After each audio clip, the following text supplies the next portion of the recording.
Hello. In the day we were playing Remember the Flowers,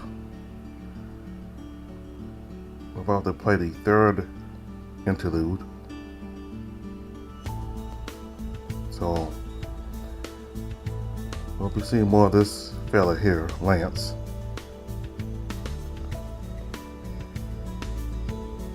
And see how he's doing with wisdom. So this is a very long update.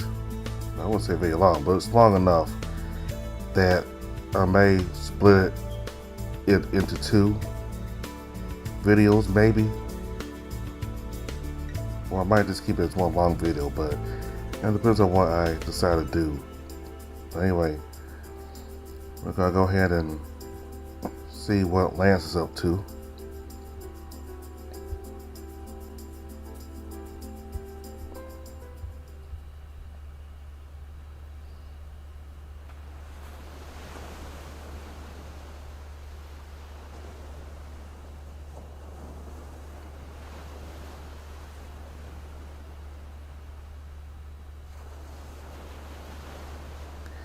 We're having a fight. Everyone hates the ocean, so this is where I go when I need to get away from him. No, not just him. Sometimes I come here to get away from everything else too. The sharp, nostalgic scent of salt tickles my nose. I take another deep breath, holding it in. There was a time when his voice used to make me feel safe, when 3 simple words could keep me grounded. But when I imagine Aaron trying to say those words now, I can't stand it. I'm interrupted by a strange sensation around my legs. Am I sinking? Oh, damn it. I reach down to roll my pants up so they don't get wet, though I am already too late. Strange, I can't feel the water. My fingers drag along the surface. The pressure is there, but nothing else. Standing upright, I wait for dizziness hits me hard, and my focus slips. What was I doing just now? Hey, Lance. My ears perk up, that voice. I turn toward the beach, and an antlered silhouette stands on the shore, barely illuminated by the pale moonlight. He's motioning for me to come back. Did I really walk this far out? I try making my way to the shore, but each step I take only lets the tide pull me out further. I try calling to him, but nothing comes. The ocean is lapping at my waist now, and the whole time he just keeps waving like nothing's wrong, like he's not miles away. I don't know how long I've been trying to reach this shore. It feels like an eternity. Without warning, the weight holding me down disappears, and I stumble forward onto my knees. And then I'm on the beach, just like that. A familiar soft chuckle draws closer until he's standing next to me. Is he laughing at me? I try to play it off with a stifled laugh of my own. Yeah, yuck it up, scrawny. Your scrawny ass still doesn't know how to swim. His laughter stops. I keep my eyes on his wet, sandy shoes. Is he mad at me again?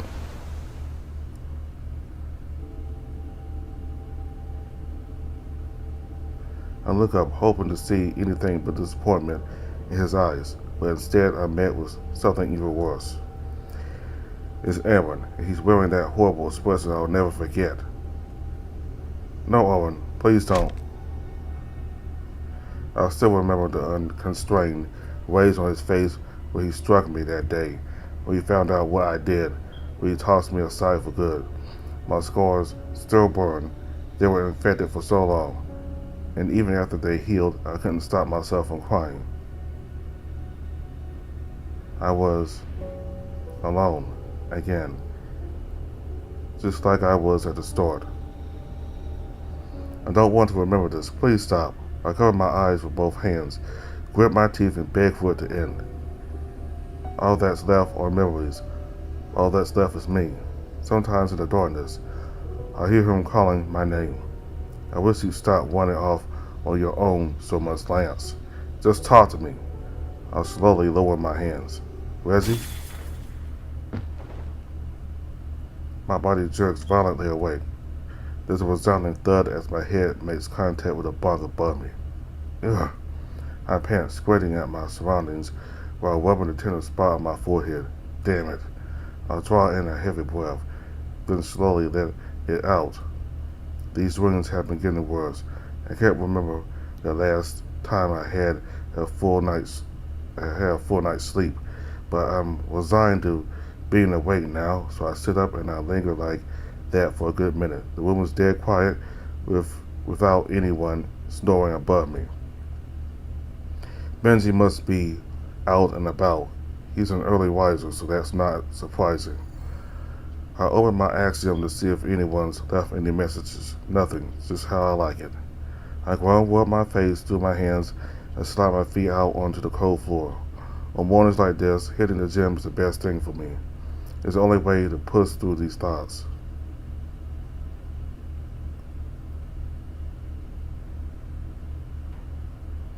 Despite all the bullshit, being a member of the faction has its perks.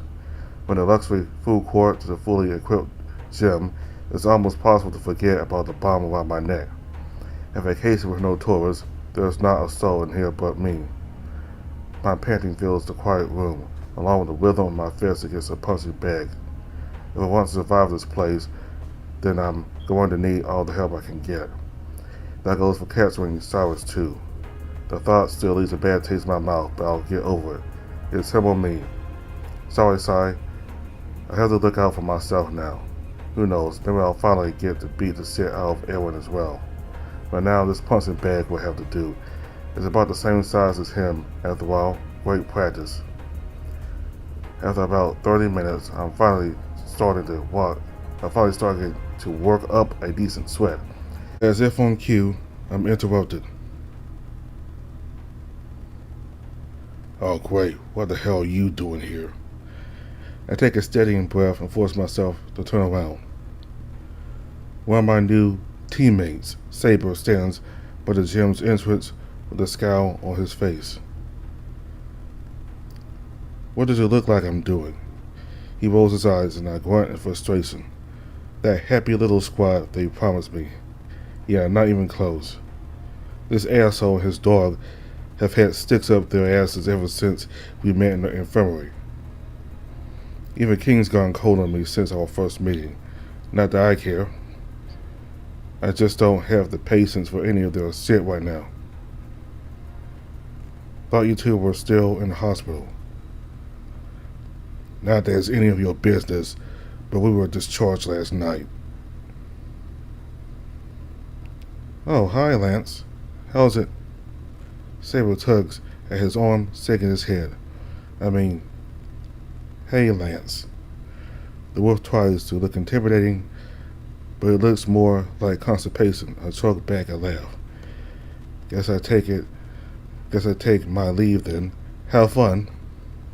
Wait, don't you think it would be a good idea to practice our coordination? We're going to be together most of the time now, after all. I work better alone. Patsy ignores that, looking at Saber for an answer, rather than me. That's a good point. It would be useful to learn how he fights.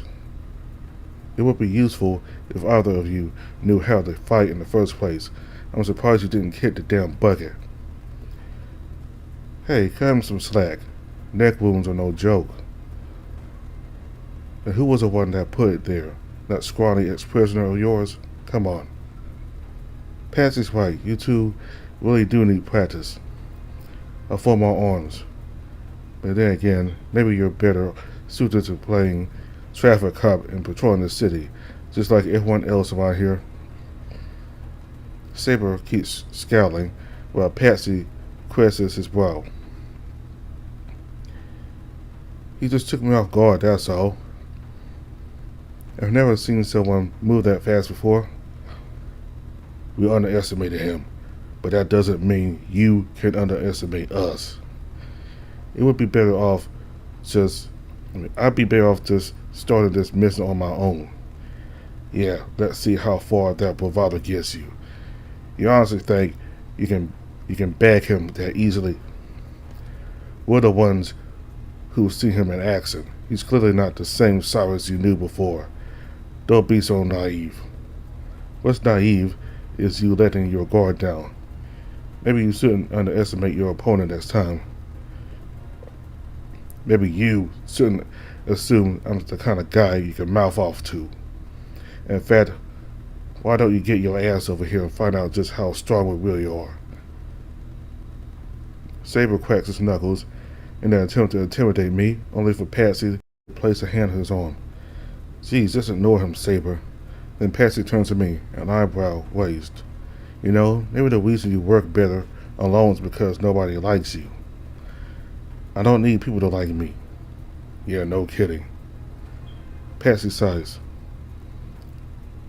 Wolves won better than packs, Lance. Have you ever heard that old saying? Nope, can't say that I have. That's too bad. He smiles at Saber, tugging his arm. Come on, Saber, Kim was right. Let's not waste our time. The dragon smirks. Let's get to it then. I can't help but snarl at the two as I walk past them.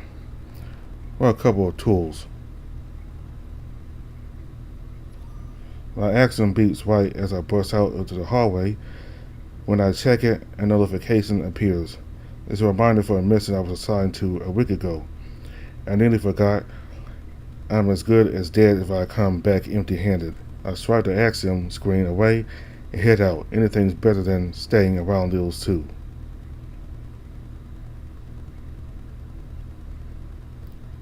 The coordinates I was given led me into one of the many shopping districts that circle around Resum's headquarters. I scratch my head in confusion. All the signs are so stylized I can't even tell what language they're in. And the streets are so full, it's practically soda to soda. It's practically soda to soda. A whirring noise cuts through the air above me. I glance up just in time to see a massive bus flying by. I'll never get used to those things. You only ever see them in the more technologically advanced cities, like Tensia. But everything Tensia has, Resum just about doubles. I turn the corner, still watching the traffic overhead, before nearly crashing into a fraction soldier stationed at the street's edge. He nods as I slide past him. I force myself to nod back. Just another one of many. This place is crawling with faction goons.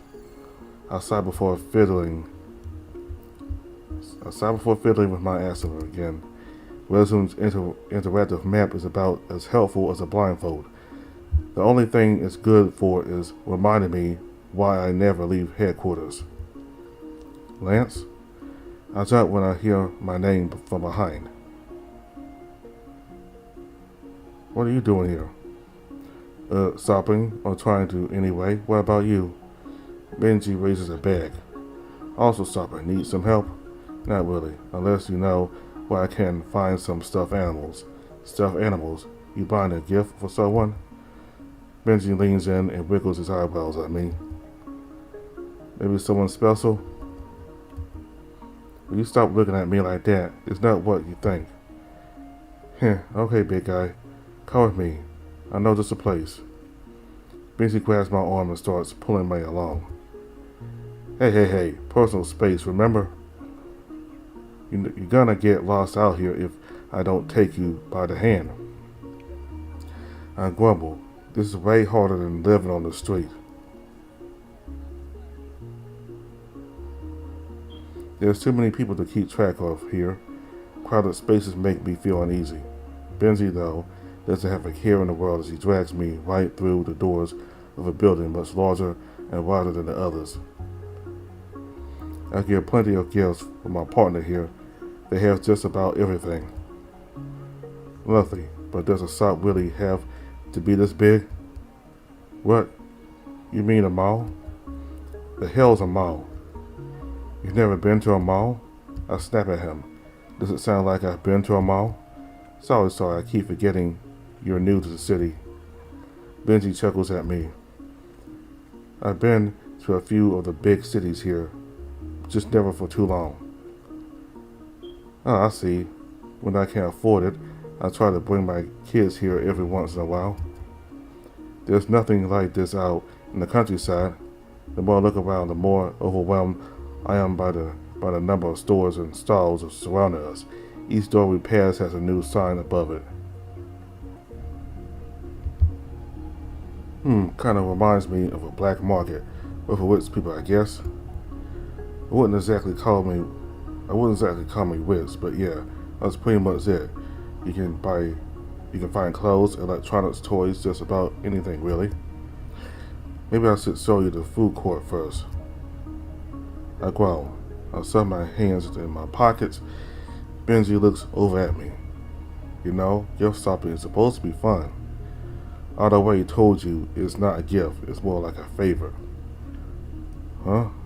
Who's a lucky friend of yours anyway?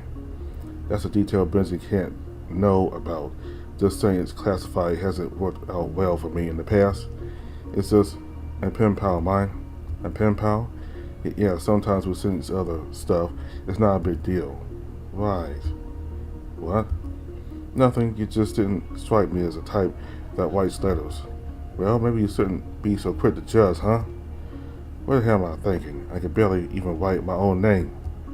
But if it gets him off my back, then it's fine. Lance, I'm sure you're a man of many talents, but lying isn't one of them.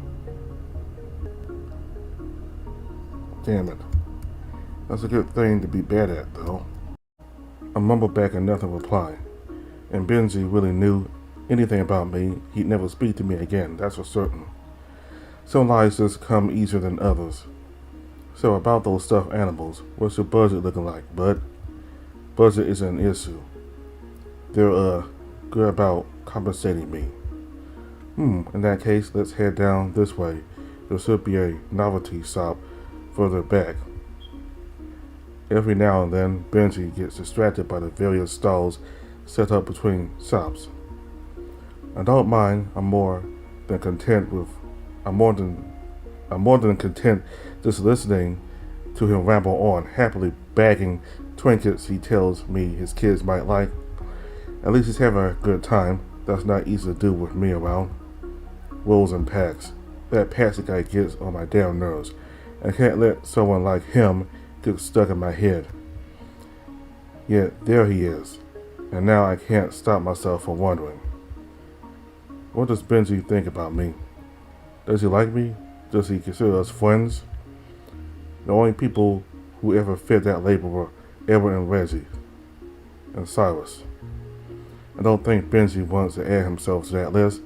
Besides, I'm going to be leaving as soon as I can anyway. We're standing by a stall covered in brightly colored treats when Benji nudges my soldier. Whoa, check it out. They still have muzzle munts in stock. Seriously, the best chocolates I ever had. Even if they make my stomach hurt sometimes. I thought that brand all got recalled, but I guess. Hey Benji, yeah. I wanted to ask you something, but don't look too hard into it or whatever. Benji lifts an eyebrow. Are we friends? Huh? What do you mean? I blink, mouth open, then quickly stare up at an open skylight like an answer might fall through. Lines of flying cars above us stretch out like black spiderwebs. Nothing, stupid question. Benji shakes his head. I must be doing a bad job if you had to go out of your way to ask. Of course we're friends, man. You think I go plussy shopping with just anyone? Hell if I know. You seem like the type of guy that likes to go around helping others. Benji shakes his head. Must be doing a good job. Benji shakes his head. I must be doing a bad job if you had to go out of your way to ask. Of course we're friends, man. You think I go plussy shopping with just anyone? Hell if I know. You seem like the type of guy that likes to go around helping others. Wouldn't be working at Resume otherwise, right? Yeah, you got me there. Just take my word for it then. I nod back, though Benji doesn't look convinced. I don't mean to start prying now, but are you doing okay with work and everything? Yeah, of course. He sighs and crosses his arms. It's okay to not be doing okay, you know? I grumble back. I'm just not super thrilled with my new team. 1 week in and they're already pissing me off. Well, getting used to a new team takes time and mutual respect. Not to assume anything with that, but you have a strong personality. He smiles nervously, and I furrow my brows while looking the other way. Damn it. What's up? Nothing. It's nothing. I mean, they seemed happy enough for me to join last week. But now it's like a switch flipped, and suddenly in a black sheep that doesn't fit in with their stupid little pack. The leader guy acts like I spit in his cereal every time he sees me, hasn't spoken a word to me in days. And the other two, his lackeys, one hates my guts, and the other can't seem to shut the fuck up. Says the only reason I work better alone is because nobody likes me. And I mean, what the hell, right? That gets Benji to laugh. Sounds like you got your work cut out for you. Assuming you want them to like you, that is. Of course not. It's always nice knowing why someone doesn't like you, but I can't think of anything I did wrong this time. Benji places a hand on my shoulder as we continue walking. Is it possible they got the vibe that you didn't like them first? You don't do yourself any favors wearing that sour look all the time. Maybe try smiling next time you see him. I grimaced, staring at him for a moment. Have you seen my smile? Good point, I haven't had the pleasure. Yeah, whatever. You don't know what I have to deal with on a daily basis. I might have some idea. Having to deal with pissy teammates, I think we wear the same suits in that department. Nah, it can't be that hard. What, you just follow the doctor's orders and do some tests, right? Benji looks at me dumbfounded. Lance, what? My job is in pediatrics, meaning I work with sick kids every day. As rewarding as that is, it's never easy, sure, but what's that got to do with anything? Benji takes a deep breath and rubs his hands together. Sick kids leads to worried parents, and worried parents can be a handful that can stress the whole team out. Tensions will get high, and teammates will get pissy. All I'm saying is that working with and around other people is never easy, not for anyone. Yeah, I guess you're right. Luckily, our department chief manages to hold us all together. That way, every patient gets the care they need, annoying or not. Benji thinks for a moment and rubs over his left arm. He still has the scars on it from when I attacked him. Could be that your introductions need a little work as well. I feel my ears pin back as I clear my throat from an excuse. Not saying I didn't deserve what I got, just that you might have rubbed them the wrong way is all, even if you didn't mean to. He pats the scars again before folding his arms over his chest. The real pain in the ass was trying to convince Aiden these wounds were an accident. Who the hell is Aiden? Oh, sorry, Aiden's my partner, remember? I wiggle my nose at him. He leans in close to whisper. You didn't, hurt them, did you? Of course not. Wouldn't be wondering what pissed them off if I did. Okay, that's good. Now, I don't mean to sound silly with this next question, but have you tried asking them what their issue is yet? I blink at the Seba. He nods back sagely before I can answer, knowing full well that I haven't. Let me pry a little further then, if you don't mind. When you were living as a mercenary, did you ever have a place you could call home? I got a dingy apartment I'm hoping to get back to. No, like, do you have people around, a family? Yeah, maybe. Well, maybe that's it then. Maybe you just need to get used to being around people again. I groan and rub my face into my hands. You're taking that harder than I thought you would. That lackey guy who won't shut up. He said the same thing, wolves and packs or some shit like that. I see.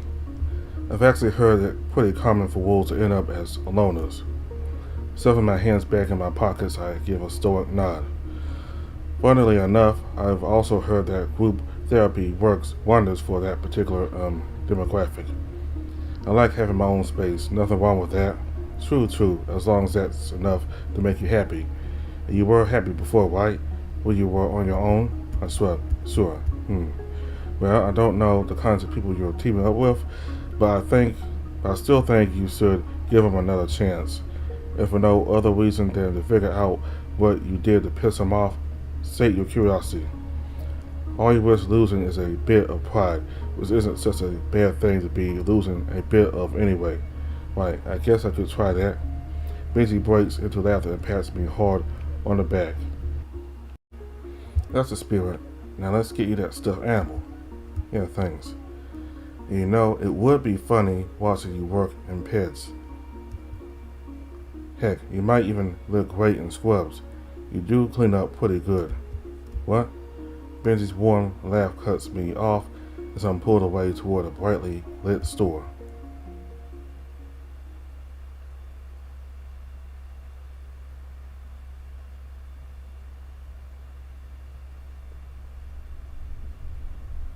I enter Vivian's chamber with one hand tugging at my collar and the other holding a stuffed tiger behind my back. It's hot as hell in there.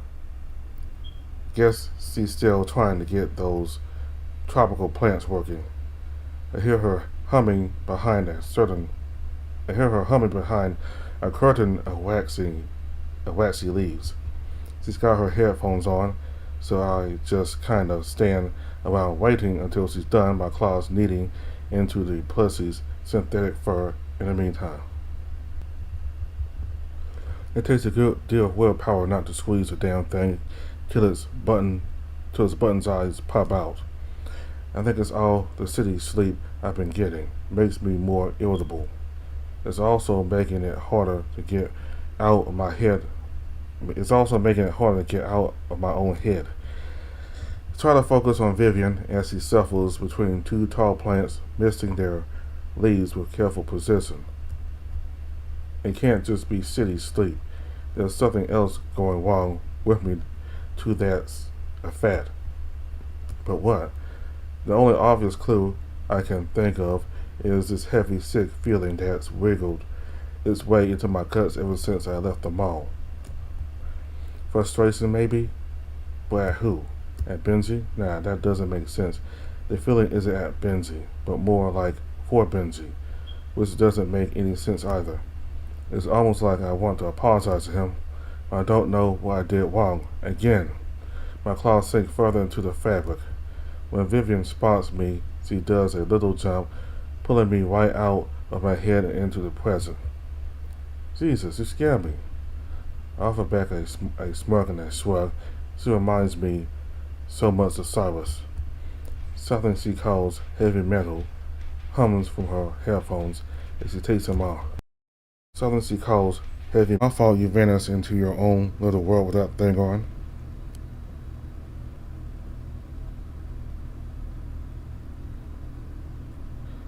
I've got a fragile heart, Lance. Fragile. You know this. Remember what happened last time? I spooked her much worse then. Vivian's heart rate had spiked, and her breathing got all unsteady and painful. I was actually scared I'd fucked up. Luckily, it didn't last too long. I got off with just a slap on the arm after she calmed down. How was I supposed to know you have a heart condition? And for the record, both times were an accident. Turns out I'm just a naturally scary guy. Yeah, well. Vivian turns to me with a loose smile, the music player squeezed in her hand. Not scary enough, I suppose.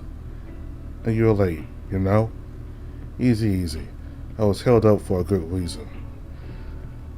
I present the stuffed tiger to Vivian, and her eyes light up. Mission complete. Oh, you're so cute. If you say so. Here, knock yourself out. I plop it on her lap, then slink back to a chair beside the door. Vivian hugs around the plus with both hands. It's actually pretty big for someone her size. Thanks, lass. I love him.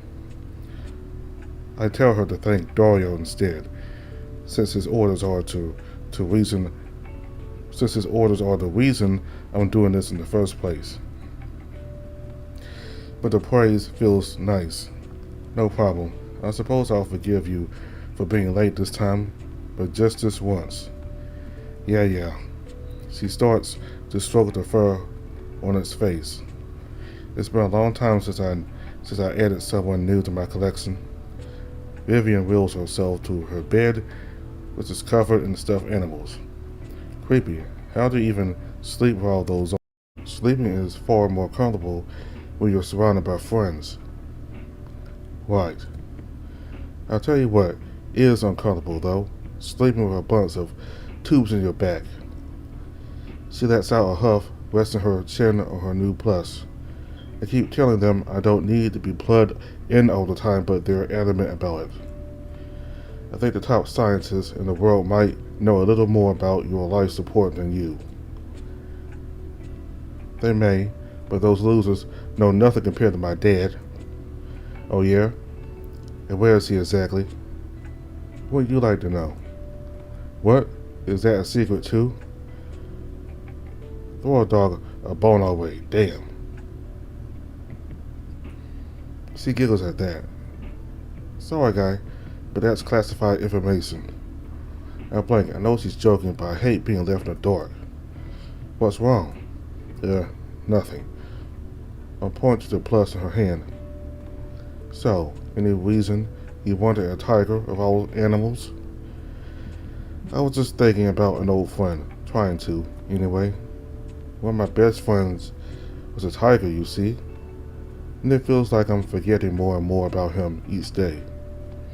He was such a sweet and funny guy. You couldn't ask for a better friend.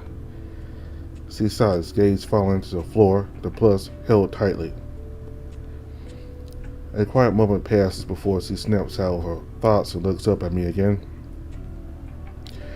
Thanks for going through the trouble of finding this. Guess there is a sweetheart under that scary face after all. Again, don't worry about it. Again? Oh, sorry, old lady memory and all. She continues to dote on the tiger in her lap. Tell me, Lance, is there anyone you miss? Not really. She gives me the same knowing look Benji had earlier. Well, yeah, go on. You've never told me about your personal life. Like you're one to talk. She smiles innocently at that. But what can I say? There's not much to tell. Once there was someone I used to be close to. Now there isn't. The end. Not so fast. I need details. Who was this someone? What were they like? He was the only person I ever really trusted, I guess. The only one, huh? Must have been special. Yeah. What was his name? How did you meet? Reggie. And I'm not even sure how it started. You must remember something. What are you? In your 20s, 30s? At least I have an excuse. Yeah, fine. Alright. So, I wasn't very popular in the orphanage I grew up in. Go figure.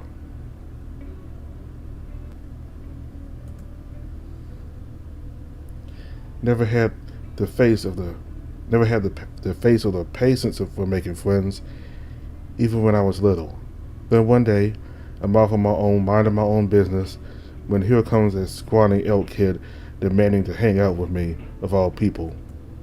Pretty brave and pretty stupid, considering my reputation back then. I had my space other kids didn't mess with, but he didn't care. I don't know what his reason was for it. Maybe there wasn't one. But from then on, it was like he glued himself to me, and there wasn't anything I could do about it. That was really annoying, though, after weeks of eating together, taking naps together, reading together, it stopped being as annoying, I guess. Oh, that's so sweet. I totally paid to see a picture of angry puppy Lance. Heh. Even if I did have one, like hell I ever saw it off. Vivian laughs, and I grin in response. It's been a while since I since I really stopped to think about Reggie back then. It didn't take long for me to outgrow him. I remember the first time he tried hugging me once. His horns started coming in and how I nearly lost my eye from that. Then I remember the last time he hugged me, a brief arm around my side in passing. It was just routine at that point. I saved my head, Vivian staring. I must have gotten lost in my thoughts again. Sorry, didn't mean to interrupt. What happened next? Why, so yeah, turns out Reggie was kind of a brainiac. Always had his nose in some book. It took the adults a few years to catch on, but once they did, they sent him off to one of those fancy schools. And you? Yeah, right. I was never book smart like Reggie. He was always the brains, and I was a brawn. He did try to tutor me though, because I could never keep up. I'm surprised he pushed me for as long as he did. That guy had the patience of a saint. I sighed and loosened my shoulders. I always heard that older siblings are the ones you're supposed to look up to because they know what's best. He was like that, like an older brother. Reggie was always right about everything. I hated it. Makes sense. You don't seem like the kind of guy who likes to be wrong much. Is there anyone who likes being wrong? Well, I'm glad I was wrong about you for once. My mouth opens, but my brain doesn't put anything in it. And for two, being right all the time is actually kind of exhausting. I cross my arms and Vivian smiles. It's as you said, older siblings always know best. What, you got an older sister or something? Nope, I'm my only child, and by process of elimination that means I always know best. She raised her fingers at me, like she's teaching me a lesson. Hey, I might not look it, but I am a wise within my years. You do well to treat your elders with respect. Right. She pouts till her expression softens. By the way, you kept saying was. Did something happen to Reggie? He died. Oh. We're both silent just long enough to make me uncomfortable. My stomach's telling me I should probably stop there, but I don't. Ever heard of the Resistance? I haven't. It's a rebel force trying to expose Resum. Good, someone has to. Yeah, well, I used to be part of it before I split off. Reggie too. One night we were out preparing for a rescue mission when Reggie got ambushed. They shot him, then he bled out. At least that's what I was told. I wasn't with him when it happened, but I should have been. Everyone should have been. I balled up my fists hard to maintain my composure, something I'm not very good at. It's hard not to wonder how different things would be if he were still here. Maybe I wouldn't have become an attack dog. Maybe me and Aaron would have. And now, after all that, you're forced to work for Resum. I can see why you hate this place so much. Another moment passes as he watches me expectantly, waiting for an answer. Sure. Do you mind me asking how that part happened? I guess you could say they caught me off guard. I point to the Arcadia collar. I can only do so much with this damn thing attached to my neck. I can't believe I let him slip it on me so easily. I've seen other soldiers wearing those. For what you're saying, I can only assume it's a tracking collar of sorts. Unfortunately, sorry to hear they've leased you. I'm sure you have someone you used to work with who cares about you, someone of the Resistance. They might be worried, no? Vivian tilts her head. It's safe to say I don't have anyone outside these walls anymore. If there is someone out there looking for me, they're not doing it for my benefit. Especially not them. Oh, sorry, didn't mean to touch so many sore subjects today. It's not that if I ever had a vision for my life, this wasn't it. That's just how it goes sometimes. A few centuries back, someone tried to save me from this place. There are some good people in Wisdom, as it turns out. But that didn't end well. Considering where we are, I can only imagine. They killed her right in front of me. And it was so long ago, I can't even remember her name anymore. Isn't that awful? Yeah, that sucks. I have to admit, someone saying centuries ago, when recalling a memory, is kind of disturbing. That also gets me thinking, how long has Resum had enemies? Were there people with doubts even that far back? The fact that a rebel force was eventually established means that Resum has had this coming for a long time now. Darius and Cyrus, they were both there during the fall. What about Vivian? If she is that old, is it possible that she knew? Probably not.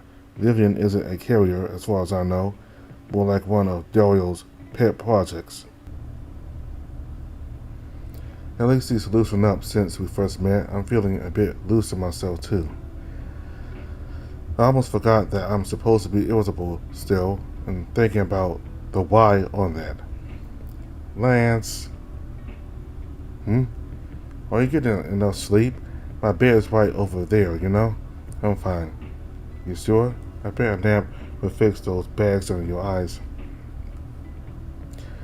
Thanks but no thanks. Sounds like a trap to add me to your collection. You caught me. And a life-size doll would have made it feel like a real family too. Count me out. Vivian waggles her brow at me, then pauses with a finger under her chin. You know, if it were you trying to get me out back then, I bet we would have made it. Wouldn't have tried in the first place. I mean, I like you, but not that much. You can't get enough of me, else you wouldn't be here still. I grunt at that. Oh please, don't get huffy. I was just thinking out loud anyway. Even if I could leave this place, it wouldn't do me any good. Why do you say that? I got the same problem as you. There's no one out there waiting for me anymore. There's a touch of melancholy in her voice, but that smile is still present. No reason to leave and no desire to stay. Funny how that can happen. And besides, who would take care of my plants if I were gone? I can't just leave them behind. I drop the tension in my shoulders and put on a smirk. How about this? Once you do make it out of here, I'll take them off your hands. What do you mean? My roommate owns a farm. I bet he could teach me a thing or two. Can't be too hard to take care of a few plants anyway. Just throw some water on them, right? Don't get ahead of yourself. Horticulture is far more complicated than you think. If anything goes wrong, or if I find out you mistreated them, you'll have to answer to me. Order what now? Exactly. She giggles and waves her hand at me. Tell you what, I'll cut you a deal. Simply refer to me as your older, wiser sibling from now on, and I'll share my wealth of plant-based knowledge with you. Yeah, in your dreams. She smiles back down at the tiger, threading her fingers through his cheeks. I don't think I've said this enough, but I do appreciate you coming by, really. Most people who check in on me don't stick around for very long.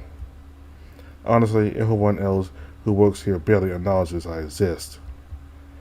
They do their wellness checks, they go about their merry way. Doesn't sound like a bad idea. I should try doing that too. Now hold on a minute. Let's not be too hasty. Oh, so you're saying you can't get enough of me? Vivian crosses her arms in defeat. Yes, you're fun to be around, once I get past your poor career choices. My ears pin back. I mean, it's not like I chose to be here. I know. Well, if it means anything, then I'm glad you enjoyed my company, I guess. Good, a mutually beneficial arrangement. Now just say the magic words, and we can begin your first lesson on tropical versus temperate plant culture. And I'm out. Hey, you're not even gonna try? Are you really all bark and no bite? Roll my eyes. Well, I'd love to stay for my big sister's plant seminar. I can't. Gotta get back to work soon. Oh, what is it today? Guard duty or patrolling the city, maybe? She watches me face closely. She watches my face closely. Little bit of this, a little bit of that. She sighs as that heavy feeling sinks down into my stomach again. What is wrong with me today? Alright then, I'm feeling generous, so I won't be assigning you any new missions this time. However, since you did just canonize me as the elder sibling of this relationship, I decree that you will try to get some rest ASAP. Hold on. And now you may take your leave. I've a lot of napping to do and so little time to do it in. With that, she wheels herself over to her bed, then takes her time climbing onto it despite the tubes in her back. You okay? Sit steady. You're dismissed. She says in a put-on, sleepy tone, before faking her own snoring sounds.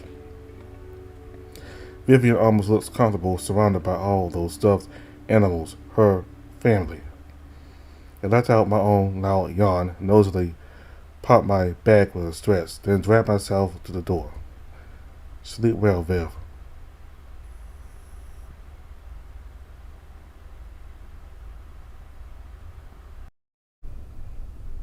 Once I'm out in the hallway, I make for the elevator. It's worse now. That heavy feeling, like a fist unfurling deep in my stomach, sitting up, waves of nausea. That's when I realize what I've been doing wrong. For the past week, I've kept all my own business to myself, and now twice in the same day, I haven't been able to keep my damn mouth shut. Whoever called it spilling your guts got it right. That's exactly how it feels. I'm such a fucking idiot. I pick a spot on the lift's metal paneling and start tapping a beat on it with my forehead. Benji, Vivian, if those two knew why I was really here, they'd never speak to me again. And that would be two more people who hate my guts. Good, that would be fine with me, so long as I don't have to feel like this ever again. I bumped my head a bit too hard and cursed under my breath. But what if I told them everything and they didn't hate me? Because it does feel good in a moment to talk about that kind of stuff sometimes. The elevator dings and I look down to check if my head massing exercise had somehow pressed a button. It hadn't. The door splits open anyway and I'm greeted by, "Oh, I was just looking for you. My man of the hour." Great. Come, come. Instead, I groan, step inside, and the door is closed behind me.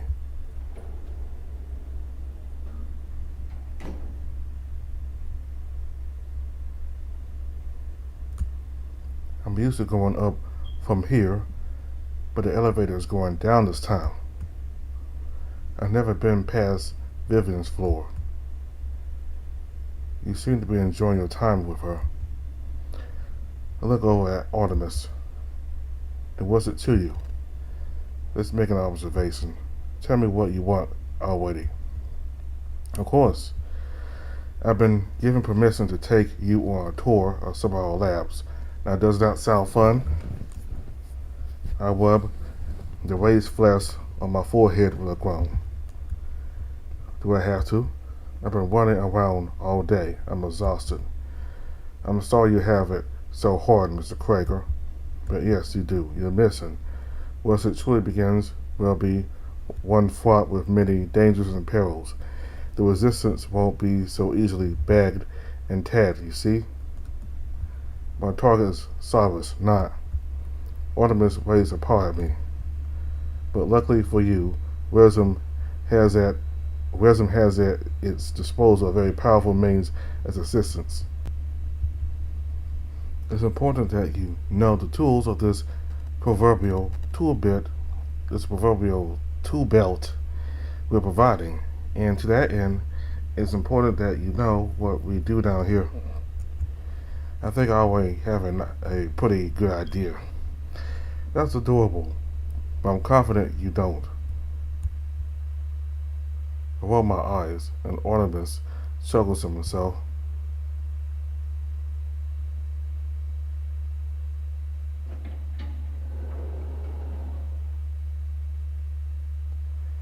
After we exit the elevator, Artemis saunters forward through the cramped hall.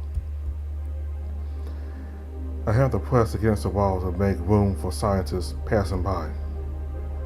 Our top secret research is conducted at this level and below. It goes without saying that anything you witness today is strictly confidential.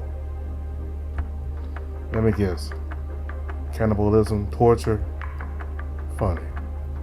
Tell me, Lance, have you ever felt inadequate? Oh, who am I kidding? Of course you have. I just let him talk. He's impossible when he gets like this. You see, one of our main goals here at Resume is providing the best care for the best candidates. This includes helping people like you. He turns to me. Darius believes we can overcome our physical limitations, you see, and as the oldest living man on our planet, who are we to doubt him? If being a living corpse means beating physical limitations, then I guess he isn't wrong. Artemis leads me through a door into one of the research rooms. There are a bunch of scientists stand around a glass wall, whispering to each other. These fine folk are the real backbone of wisdom. With their minds put together, they've managed to engineer countless breakthroughs. One of the scientists turns around at that. He looks me up and down, still writing on his clipboard. I growl reflexively, and Artemis raises wrists at him. Sorry, my good man, this one isn't for your lot. The freak doesn't say a word before swiveling back to the glass. It's blurry from this distance, but from what I can see, they're looking into a plain white room. What are they doing? Experimental biology. Has a nice ring to it, don't you think? I step closer. There's people inside the room. I count 3. 2 stand in white puffy suits while a third lies prone on a metal table wearing nothing but a red diamond-shaped apron across the stomach. I squint at a nearly nude figure. It's a male partner. His eyes are open, and all 4 of his limbs are buckled down by dozens of straps. He looks tired. One of the puffy suited figures turns with a syringe held in one hand and hovers it over the panther's apron. That's not an apron. I think belatedly as the hand moves into the man's stomach. I take a firm step back. You know, the whole cannibal torture thing, I didn't actually think. Artemis sucks through his teeth. Now, don't be close-minded. Torture requires pain, and I can assure you that the subject in question feels nothing. Artemis licks his lips, which almost gets me to punch him right off his smug face. If he brought me all the way down here to just strap me to a table and pull my insides out, then get on with it already. Stop wasting my time. Artemis jabs me once in the hip bone. No, you fool. I'm showing you how we make the tool for your fucking tool belt. He points at the scientist, the glass wall, and the grisly scene beyond it. This is what Resume offers, the culmination of countless trials and sacrifices. Looks like you're still culminating to me. No. Iteration is the name of the game now. Refinements of a product already made, already culminated. Sharpening the tool, if you will.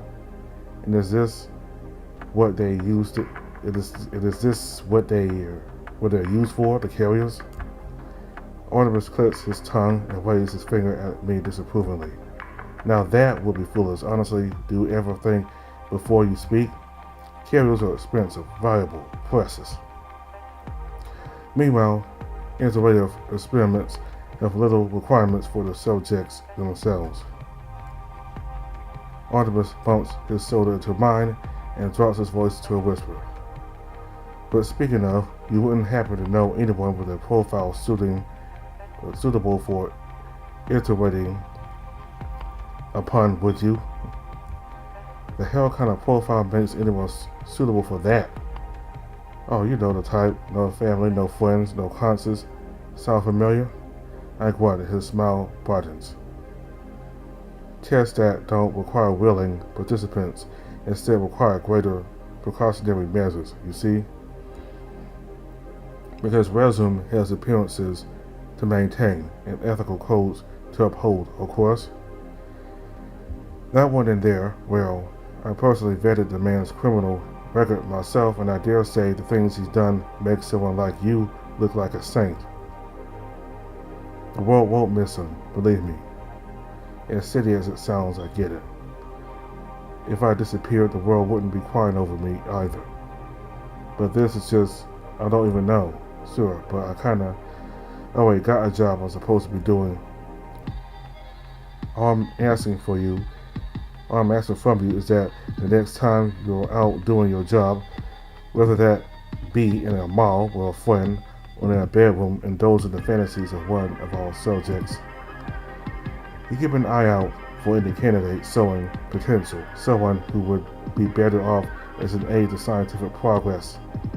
That would provide me with a trusted source to put down on the inquiry form, and I can take the case from there. I grimace and stare back at the glass, where I feel my stomach now, watching as a second sequence dives into the man's open torso is different from what I felt outside the elevator.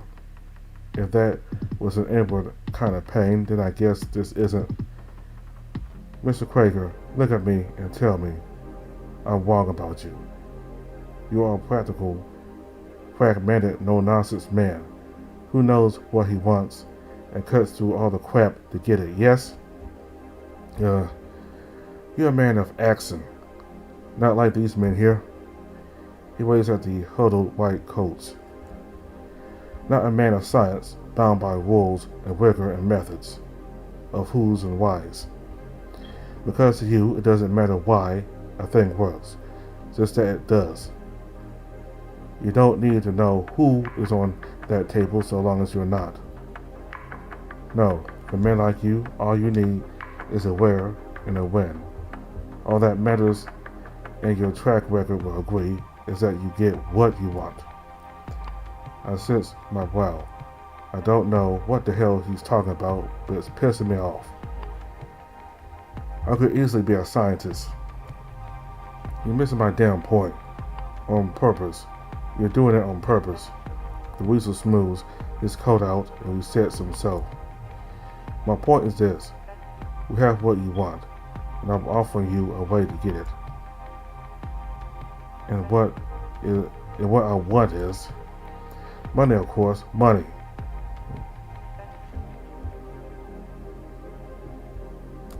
Money, of course, money. Oh, we have plenty of documentation on Mr. Krager's driving motivations within our system, believe you me. Think of it like a side hustle. More mercenary work, just like before, except with much better payouts. Make some use of those talents of yours, and you could walk out of resume as one of the richest men in the country. Hell, we might even put you on the company insurance plan. Nah, Honest pauses for a brief, then sighs. There really is no helping some people. You're an annoying bastard. Has anyone ever told you that?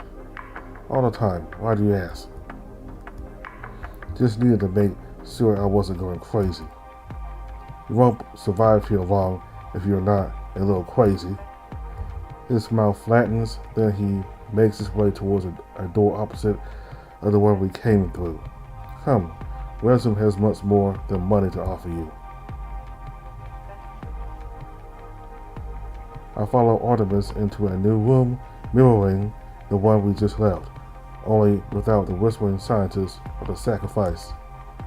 Except for this one is also furnace, I move closer to get a better look through the twisted glass. Instead of metal tables, there's a proper bed, a couch, half a kitchenette, and even a toilet. On the bed, in what looks like a sleeping position, the lump of a person is just visible underneath the seats. As I was saying, he snaps his fingers. How do you feel about biological augmentation? What? Biological augmentation? I don't. The tool belt, Mr. Krager.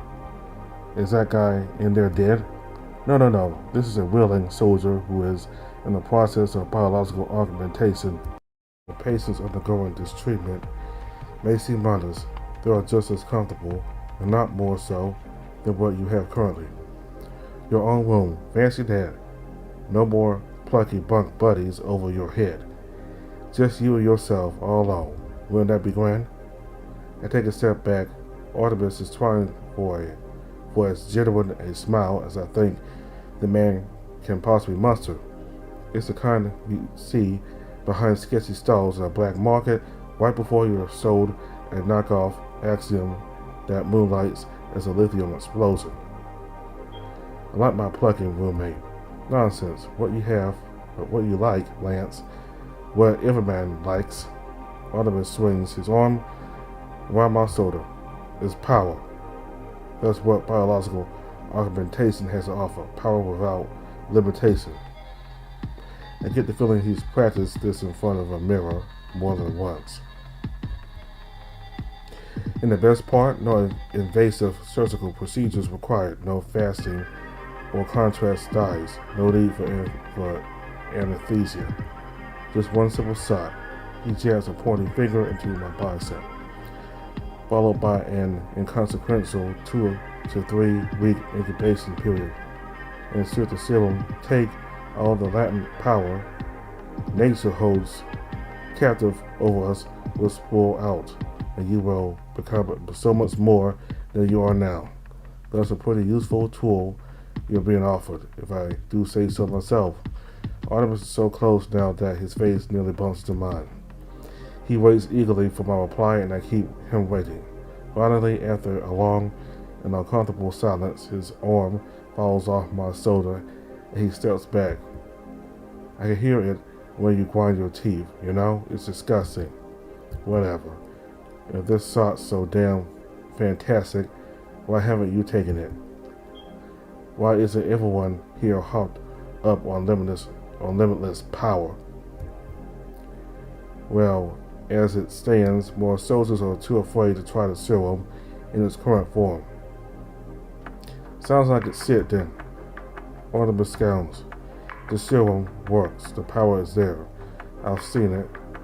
It just needs more time to be perfected. But finding willing test subjects, which unfortunately this procedure does require, has been difficult.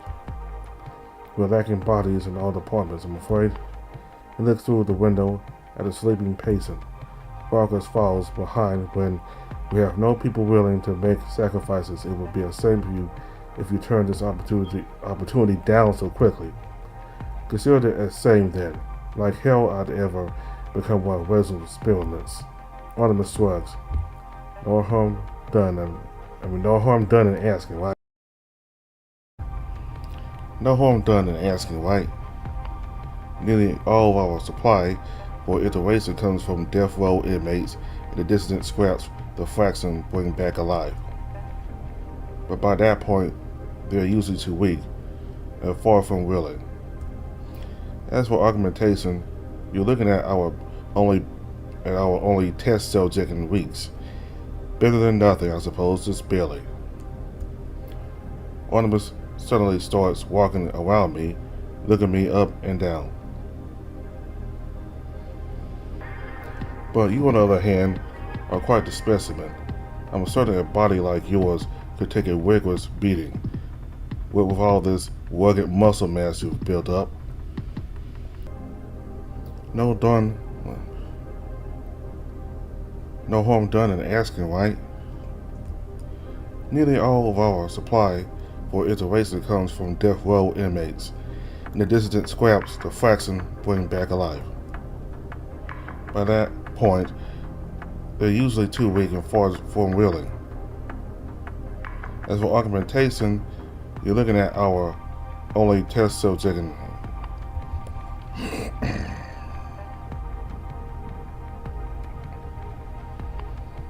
no harm done in asking, right? Nearly all of our supply for interracial comes from death row inmates, and the dissident scraps the fraction bring back alive. But by that point, they're usually too weak and far from willing. As for augmentation, you look at our only test subject in weeks. Better than nothing, I suppose, just barely. Artemis suddenly starts walking around me, looking me up and down. But you, on the other hand, are quite a specimen. I'm certain a body like yours can take a rigorous beating, with all this rugged muscle mass you built up. Artemis chuckles to himself, and my eye twitches. What happens when the serum doesn't take? Ah, so you were paying attention. After a patient is injected with our product, one of three things can happen. Artemis holds one finger. Case 1, successful augmentation, the body accepts the serum, and the changes begin. The patient maintains complete cognizance. In this case, we then continue administering the serum in small quantities over time and observe the patient's progress. The patient will then exhibit physical and mental capabilities far exceeding what was previously possible for them. Artemis lingers on that for a moment and slumps. Alright, fine. To tell you the truth, we've only ever had this happen once, so there isn't much data to extrapolate from.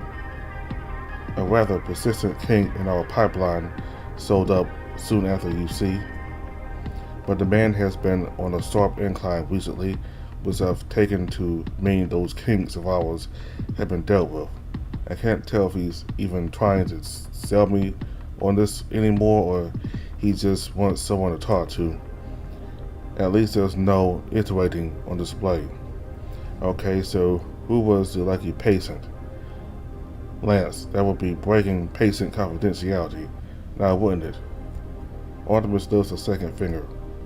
Case 2, failed augmentation. This happens when either the serum has no effect or the host's immune system interferes. The latter is not a pretty sight. Agony, I'm told, certain death. But with the former group, there remains the opportunity to try again. Artemis taps a glass. Case in point, this patient has been here for a few days, but will likely make a full recovery in due time. Who is he? Some old soldier, I'm sure. The Arcadia collar is an important stipulation for this stage, and that sets trials involving direct contact with the serum only use fraction members. This wasn't always the case back when I was a researcher instead of a recruiter. Artemis thumbs at his collar, his gaze still fixed on the sleeping soldier. None of us had any idea what we were really dealing with. Precautions were slow to be established. And you're telling me this guy willingly signed up for this shit? I don't personally vet every subject, but I'm sure whoever intervened this one had fully disclosed the potential risk. Sometimes they don't even care what happens so long as they are compensated and have a quiet place to sleep. Huh? Right then. Artemis smiles and holds up a third finger. Case 3, the worst possible outcome, in which the body accepts the serum but can no longer stabilize its form. This event appears to be just as likely an outcome as the first, as we've only had one in-lab example to date. In the minutes after administering the serum, the host's body begins to rapidly destroy itself before growing into something else entirely. Their ego vanishes along with their reasoning. This form is called berserker. Berserker. Artemis chuckles. I was pushing for the name Nightmare at a time, but the committee felt differently about it, so Berserker will have to do for now. I wasn't in the facility when it happened, but the footage was quite the show. We could never hope to control something so beautifully dangerous. Honestly, I can't count how many men we lost trying to kill that thing. He chuckles against his open palm and I scowl. Damn, cannibal torturers don't seem so bad anymore. That's a matter of perspective. The goal is not to hurt people, Mr. Krager, it's to help people. But sometimes you have to hurt in order to help. Whatever helps you sleep at night. Oh, I sleep wonderfully. Are you? The department I'm currently recruiting for is only interested in this first case scenario. It's by far the more useful one, and certainly deserves the majority of Wisdom's resources, I would argue. But there are others on the committee who see differently than I do. Fools often don't share my opinion on anything, it seems. Now we have a sister department with their own version of the serum. They say they'll be able to distribute early samples of Fraxon soldiers within a month. They might even approach you for early trials. Trial for what? Artemis gives a dramatic sigh. I shouldn't tell you this, but I suppose it's within my best interest as well as yours. They're working on a quick release mechanism to induce the berserker state, a fail-safe should one of our soldiers ever be in a position where they can't fight back. I think I'd rather just die personally. You don't seem to have any idea of what you want, Mr. Krager. That must be proven. Regardless, I would highly advise against giving away your body to anyone but me. Still rather die, I think. Artemis frowns, opens his mouth to knock me down another peg, then swouts to a smile instead. Well, that's it for your tour. There was somewhere else I wanted to take you, but that requires extra clearance and extra patience, of which I'm running low on both. Not interested anyway. Good. We finally agree on something. I walk coolly past him as he holds the door open for us both. Do think of my prior offer, though. Money is the key to everything else. Remember that. I make it through the lab without looking anywhere but straight ahead. I don't even think a single damn thought until I'm back at the elevator.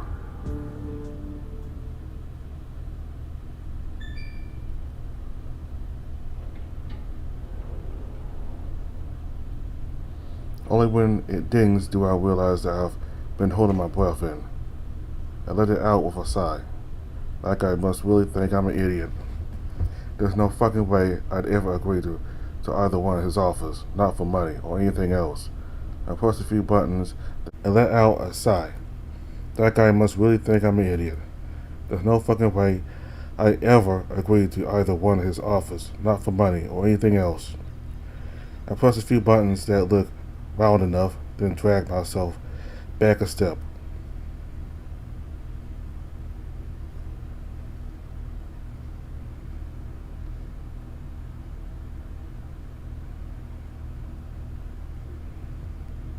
In the polished metal doors, my reflection stares back at me. It rubs his hand over the scars on his nose. Can hardly believe myself for that. I mean, I didn't really know what wisdom did back then. It's different now. Benji was right. I looked like a liar. What I knew was that no one risked their life to escape from a good time. What I knew were the stories from the people who had escaped. But the feeling now, after what I just witnessed, damn it. I straightened up, meeting myself with a bit more conviction. Hearing about it and actually seeing it are two very completely different things. Yeah, I guess it's pretty fucked up either way. And so what? I've always been capable of doing stuff that most people can't. Dark stuff. But that look Artemis had, licking his lips at a guy being cut open. I'm not like that. The dark stuff I've done, I always had a reason for it. Artemis is wrong about me.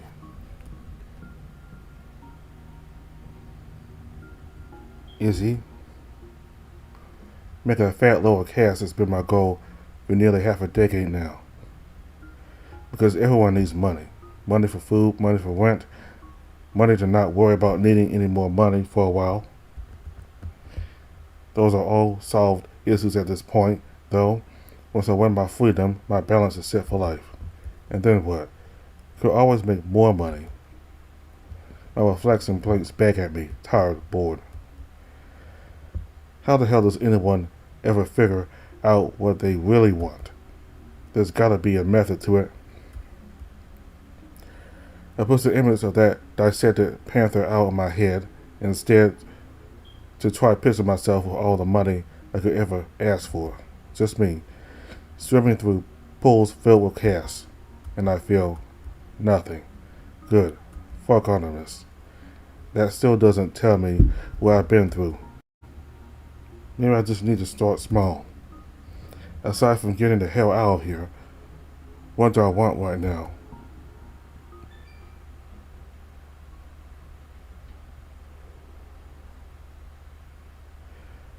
The elevator dings, and my reflection splits down the middle.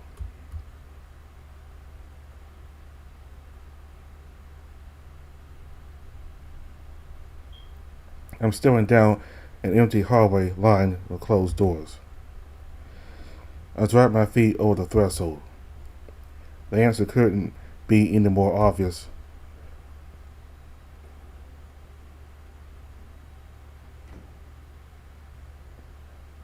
I want to go to bed.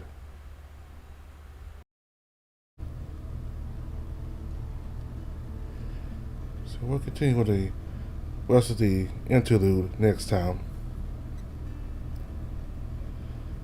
Alright, so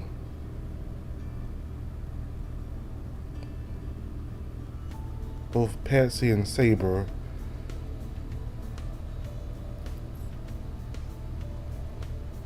Lance he really isn't getting along with them at all. Saber doesn't like Lance at all, and Patsy is at least trying to make them at least maybe not get along, but at least make the two of them be civil with each other. Make them be civil. Make them be civil with each other. And it looks like Patsy really wants to get along with Lance. I don't know if the reason Saber doesn't like Lance is because of Lance's attitude, or if there's something else.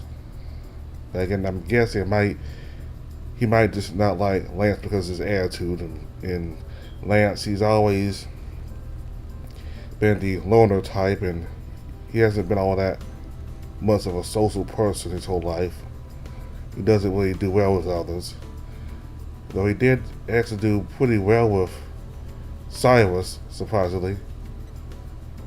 Apparently there was something about Cyrus that, I don't know, there must be something about Cyrus that made him get along with him, you know. So, anyway.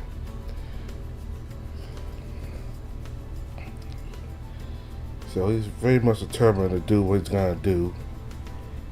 There's been times where he admitted that he's not a good person, and he's done his own share of bad, but it seems like for the most part he is only concerned about what others have done to him. He doesn't think all that much about what he's done himself. So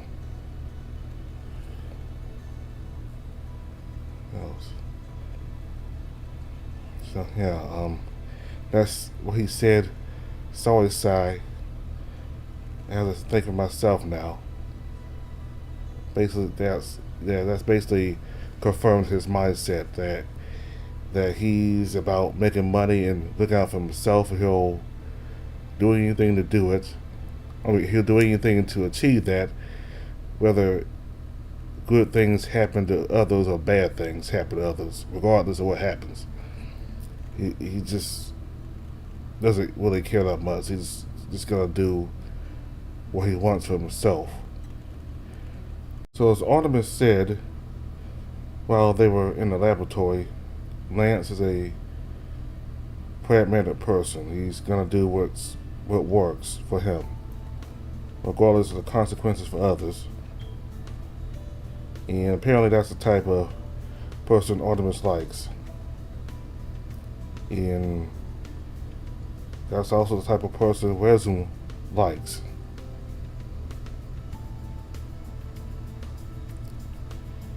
Because when people just think about themselves and don't think about the moral, the consequences for what others go through, then that's how Resume can make more progress.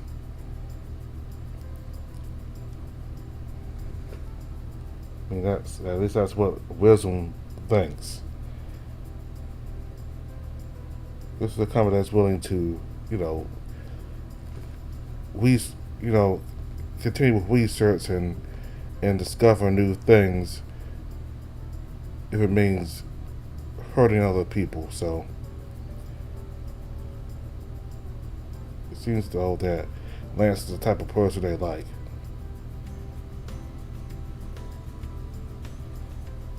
I